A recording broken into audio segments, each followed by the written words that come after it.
Just to underscore Phil's point, too many folk believe that the playing field is leveled now. And this cuts across race, ethnicity, right? We see this, sadly, among many people of color who don't get the many ways in which race changes their life experience. So we've got to help people understand racism operating at structural, institutional, interpersonal, and internalized levels.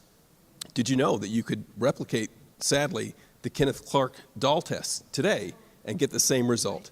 Little black and white children presented with black and white dolls. The white doll is the nice doll. The white doll is the doll that you would prefer. Sadly, for kids of color, when they realize that they're not that white doll, and you see their faces fall, this is the kind of thing that we've got to educate folk about.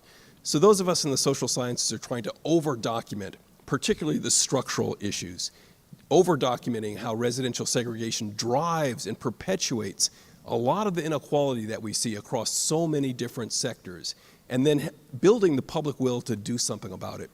So I'm very clear, I'm not trying to change every heart and mind. Most people, beliefs trump facts every day.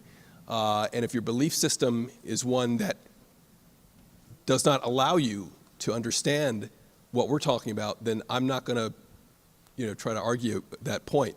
What I do think, though, is that once we've over-documented, for those who are open to understanding the facts, we've got to connect those facts to our values, our shared values that we hold, that almost all of us across the ideological spectrum hold.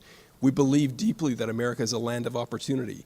We believe that everybody should have an opportunity for economic mobility if they're willing to work hard. We believe that there should be a basic level of economic and health security, and that no one should fall through the cracks. We believe in community. We believe that we should all belong and have a purpose and a role in our communities. We believe in voice. Everybody's voice should be expressed in the public common. And once people understand that the data show systemic violations of all those values, then we can reach and work with those folks who are so moved to come into coalition with us. Thank you. So there's a sort of related question. I facilitated the conversation around community at the Breakout group, and one of the things that we were talking about is this idea of culture shifts and what it will take to create a culture shift, and so of any particular kind for any entry point into any of the systems in which you all do your work. And so one of the things that people ask me that I couldn't answer are examples of implicit bias and reaching out to people around brain science in a way that's beginning to create what you would see as a culture shift. Are there examples that any of you can speak to?